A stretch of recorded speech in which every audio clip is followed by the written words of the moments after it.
নমস্কার দর্শক বন্ধুগণ, আপনারা দেখছেন টিভি সকাল ইউটিউব চ্যানেল। বুথ ফেরত সমীক্ষাতে বিভিন্ন চ্যানেলে বিভিন্ন রকমের আমরা সংস্থা থেকে দেখতে পাচ্ছি যে বিজেপি কিন্তু 171 থেকে 160 আসন নিয়ে তারা নিয়ে ক্ষমতায় আসতে চলেছে।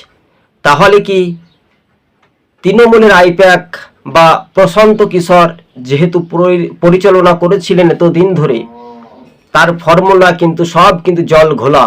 এবার বিজেপি একক সংখ্যাগরিষ্ঠতা আসন নিয়ে কি ক্ষমতায় আসছে? আবার এটাও বলছেন প্রশান্ত কিশোরের একাংশ রাজনৈতিক মহল যে তীরশঙ্কু হতে পারে, চাবিকাঠি কি শেষ পর্যন্ত কার হাতে থাকবে সেটাই শুধু দেখার একটা বিষয়। তবে প্রশান্ত কিশোর বিহারের ভোট কৌশল হিসেবে তিনি নির্দল বা নতুন দল করেও সেই রকম কোনো প্রভাব বা ফ্যাক্টর হতে পারেননি। পয়সা যার দিকে সেই দিকে প্রশান্ত কিশোর, এটাই বলছে রাজনৈতিক মহল। তবে এবার ফের কিন্তু বঙ্গের রাজনীতিতে আপনারা জানেন যে প্রথম দফায় ভোটের যে ফলাফলের ইঙ্গিত বা দ্বিতীয় দফার 4 তারিখের বিধানসভা ভোটের ফলাফলের পর দুপুর 2টোর সময় 4 তারিখের পর চিত্রটা পরিষ্কার বোঝা যাবে, তাই না?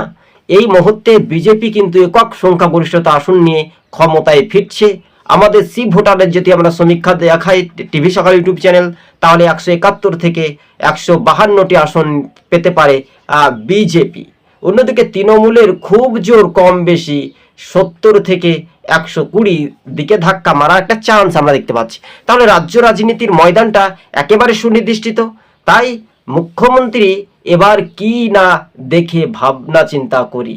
তাই এবার কথাতেই বলে যে আহারে রাবণ কলা লাগায় আষাঢ় আর শ্রাবণ, এটা কিন্তু বৈশাখ মাস, কাল বৈশাখীর সময় কেমন ঝড় হবে, কেমন ঝিমঝিম বৃষ্টি পড়বে শিশির ভেজা কুলে, আর তৃণমূল ভোটে হেরে যাবে পদ্ম ফুলের আশেপাশে, এটাই বলছে রাজনৈতিক মহলের সমীকরণ।